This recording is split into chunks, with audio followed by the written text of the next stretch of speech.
Assalamualaikum teman-teman, seperti biasa sebelum mulai Mimin mendoakan semoga teman-teman semua selalu dalam keadaan sehat walafiat. Oke, kali ini kita akan melanjutkan Martial Master versi novel bagian 1263. Bagi yang baru bergabung, selamat bergabung, dan bagi yang belum subscribe dulu lah agar Mimin tambah semangat lagi nih bikin videonya. Oke, kalau sudah kita langsung masuk ke isi ceritanya.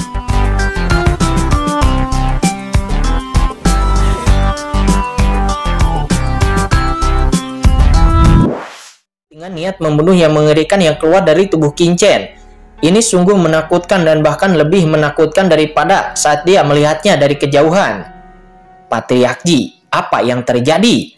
Mengapa Jiruyu menjadi wanita suci keluarga Ji dan akan diberikan kepada Xiao Jin sebagai selir ke-18? Kata Qingchen, dia saat ini mengabaikan Xiao Jin. Dan Qingchen bahkan tidak repot-repot untuk melihat Xiao Jin sang patriark keluarga Xiao itu. Saat ini Qingchen hanya menatap Ji Tianyao dengan murung. Teman kecil Qingchen, ada beberapa kesalahpahaman tentang masalah ini. Tenanglah dan dengarkan penjelasan saya, kata Ji Tianyao. Dia buru-buru berkata kepada Qingchen. Xiao Jin mengerutkan kening dan lalu berkata, teman kecil Qingchen, jangan gugup. Aku akan menanyakan ini kepada keluarga Ji.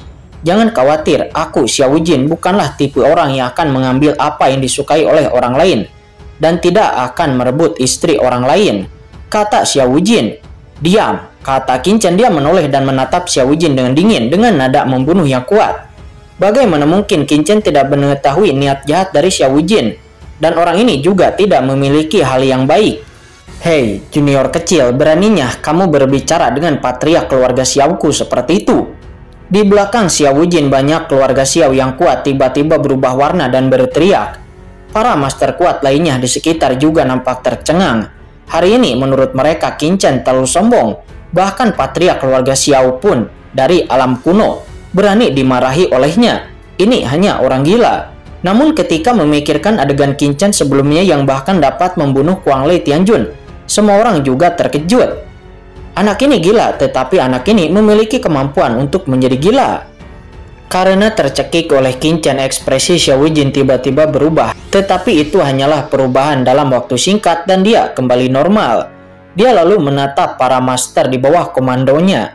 Kalian semua tutup mulut, teman Qingchen adalah seseorang yang saya kagumi. Dan tidak ada di antara kalian yang boleh mempermalukan teman kecil Qingchen, kata Xiao Jin. Dia segera menegur para ahli kuat di belakangnya. Dan bahkan dia melengkungkan tangannya ke arah Qingchen lalu melangkah mundur. Keluarga Ye, patriark keluarga Jiang dan yang lainnya semuanya memandang Xiao Jin dengan kaget. Sebagai patriark keluarga Xiao, Xiao Jin dapat mengendalikan keluarga Xiao, klan kuno terkuat di dunia kuno. Dan mereka tahu betapa sombong dan menakutkannya keluarga Xiao itu. Belum lagi Qingchen hanyalah ahli yang mulia bumi, bahkan jika itu adalah leluhur, seperti leluhur keluarga Ye yang berada di ranah ahli Tianjun Puncak. Xiao Jin ini tidak akan memberikan wajah sebaik itu. Tetapi mereka tidak berharap bahwa Xiao Jin memiliki sikap seperti itu terhadap pria muda seperti Qingchen. Wajah para kekuatan lain yang hadir juga menunjukkan warna yang aneh. Adapun orang-orang dari keluarga Ji saat ini ekspresi mereka berubah. Mundurnya Xiao Jin membuat perkembangan masalah ini menjadi pertarungan langsung antara keluarga Ji mereka dan Qingchen. Saat ini Qingchen tidak peduli dengan niat baik atau motif tersembunyi dari Xiao Jin. Saat ini Qingchen hanya memandang leluhur keluarga Ji Tianyao dengan dingin. Patriark Ji Tianyao, apa yang terjadi? Di mana Jiruyu dan Ji Wuxu? Dan apakah yang dikatakan patriark keluarga Xiao itu benar? Jika kamu tidak memberiku penjelasan hari ini, maka keluarga Jimu tidak akan pernah baik-baik saja, kata Qingchen dengan niat membunuhnya yang terus menyebar. Sejujurnya, sebelum kedatangan patriark keluarga Xiao, Qingchen sendiri sudah merasakan ada yang tidak beres dengan keluarga Ji. Ketidakhadiran Jiruyu dan Ji Wuxu selalu membuatnya merasa aneh dan merasakan perasaan yang tidak nyaman di hatinya. Itu sebabnya dia masuk ke belakang rumah keluarga Ji sebelumnya untuk mencari jejak Jiruyu dan Ji Wuxu. Sayang sekali Qingchen tidak menemukannya, jadi Qingchen melepaskan keraguannya dan mempercayai perkataan keluarga Ji. Namun kini kemunculan Xiao Jin dan penampilan keluarga Ji membuatnya akhirnya mengerti kenapa keluarga Ji memiliki ekspresi seperti itu ketika mereka mendengarnya mencari Jiruyu dan Ji Wuxu sebelumnya. Untuk melindungi orang suci keluarga Ji mereka, pihak lain sebenarnya telah membelikan Jiruyu kepada lelaki tua keluarga Xiao itu sebagai selir, dan terus menyembunyikan fakta ini dari dirinya, bahkan berpura-pura menipu dirinya sendiri untuk berpartisipasi di dalam kontes seni bela diri ini, dan kemarahan di dalam hati Qin Chen telah membeludak tidak dapat ditahan lagi. Keluarga Ji ini sialan. Tuan Muda Qin, ada kesalahpahaman dalam hal ini, bukan itu masalahnya. Harap tenang, dan orang tua ini akan menjelaskannya kepada Anda nanti, kata Ji Tianyao. Dia buru-buru berkata, penjelasan? Apa yang perlu dijelaskan? Kata Qin Chen. Dia sudah mengambil langkah maju saat ini, menggelegar dari dalam tubuhnya. Niat membunuh yang mengepul telah terungkap.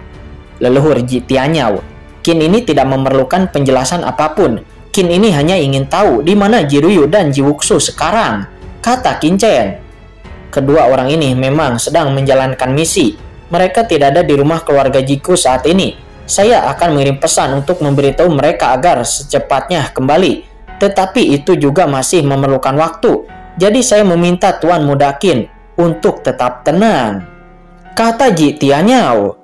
Tetap tenang? Hei, kenapa? Lelaki tua ini sebelumnya mendengar perkataan dari Ji Nanan sebelumnya bahwa selama lelaki tua ini dan keluarga Ji dapat melangsungkan pernikahan dengan Jiruyu kapan saja. Lalu mengapa sekarang Jiruyu tidak ada di sini? Apakah keluarga Ji berbohong? Kata seseorang dari keluarga Xiao.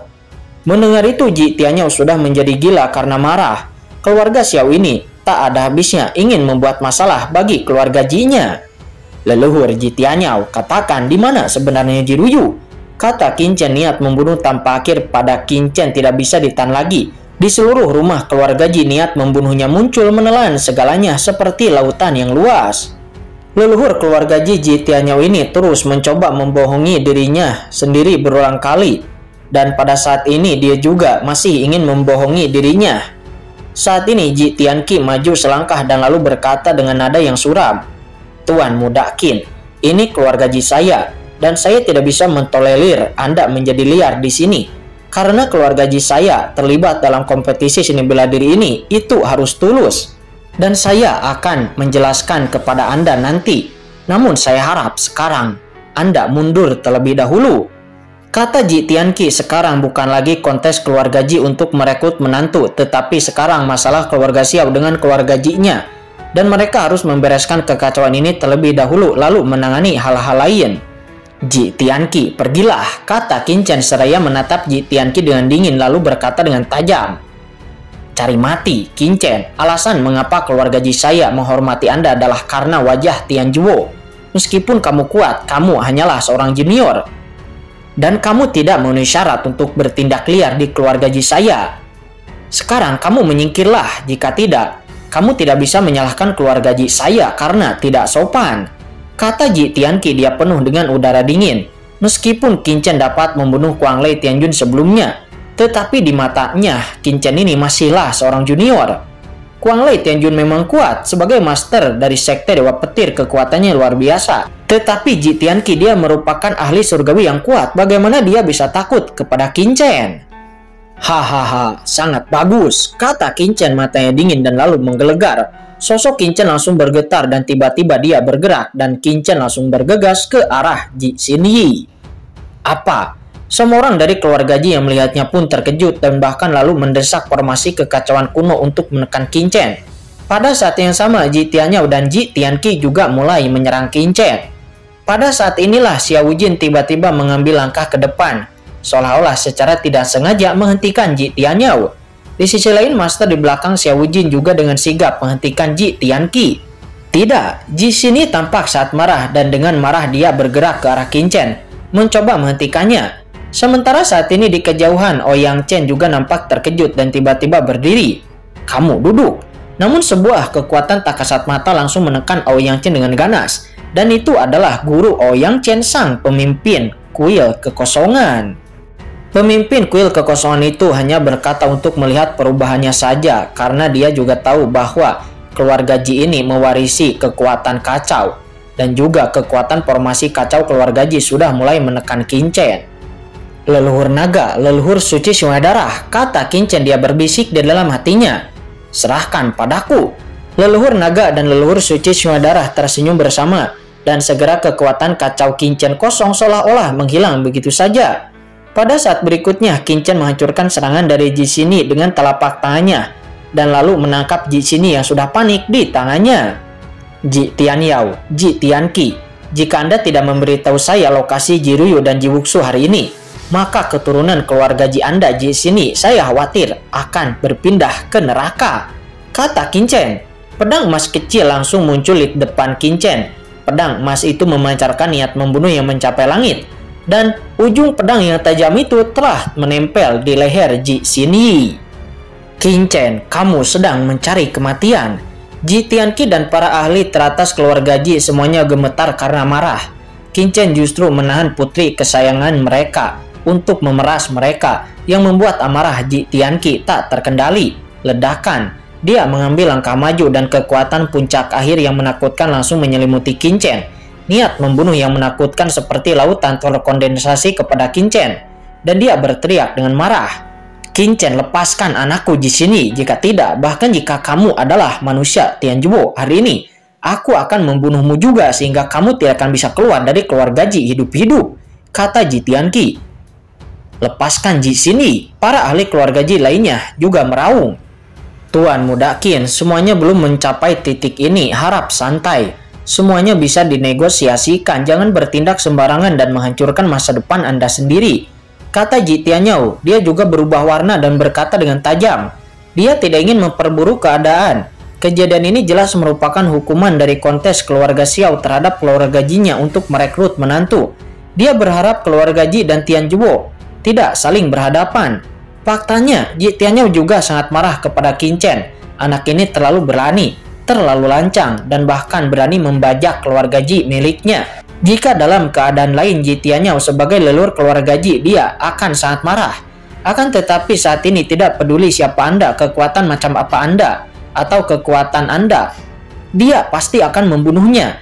Tetapi sekarang banyak kekuatan manusia yang ada di sini, dan 3 keluarga besar seperti keluarga Xiao juga menonton lelucon di pinggir lapangan. Bahkan jika Ji Tianyao mematahkan giginya, dia hanya bisa menelan di perutnya. Saat ini Anda tidak boleh menggunakan amarah Anda, karena begitu Anda menggunakan amarah Anda, semuanya akan berakhir. Saat ini Ji Xini ditahan oleh Qinchen, wajahnya menjadi pucat, dan Ji Xini saat telah marah, dia ditekan dengan kuat di depannya oleh Qinchen. Dia berjuang keras dan meraung. Qinchen, lepaskan aku, teriak Ji Xini. Tetapi tidak peduli bagaimana dia melawan, dia tidak bisa menyingkirkan penindasan Qinchen.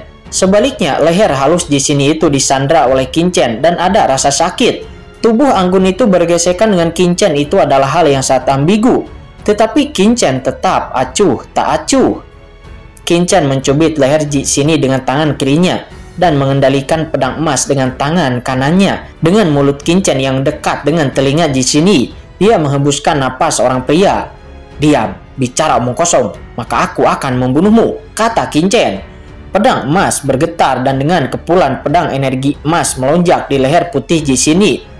Noda darah tiba-tiba muncul dari leher Ji Xini.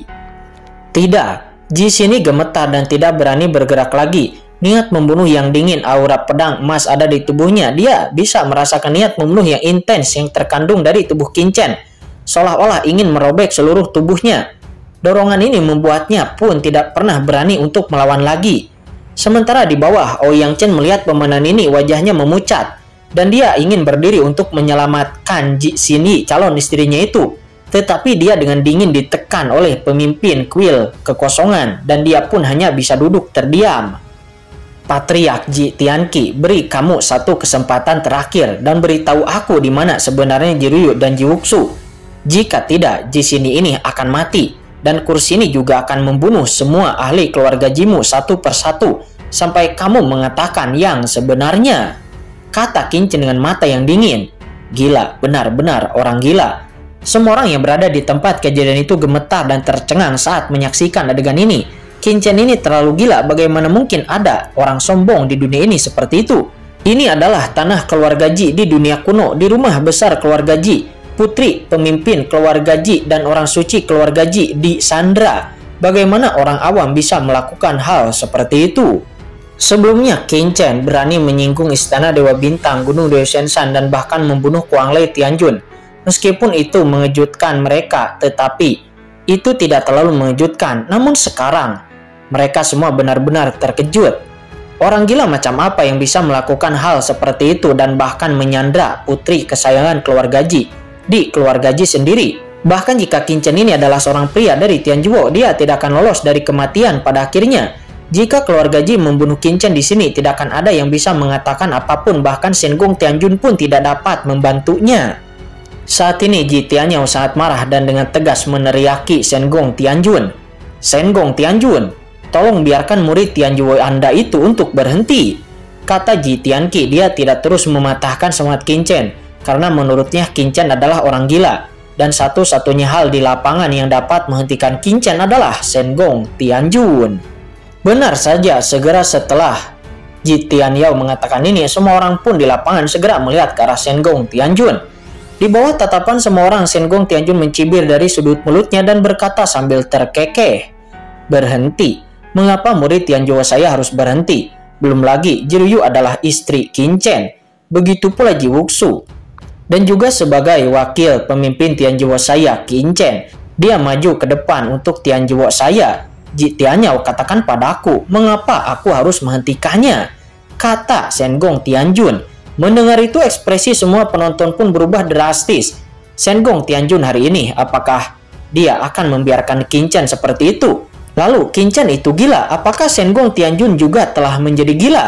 Sebagai penguasa Tianjuo, dia tidak tahu seberapa besar kontroversi yang dia katakan akan terjadi kepada Tianjuo, dan seberapa besar masalah nantinya yang akan ditimbulkan kepada dirinya sendiri.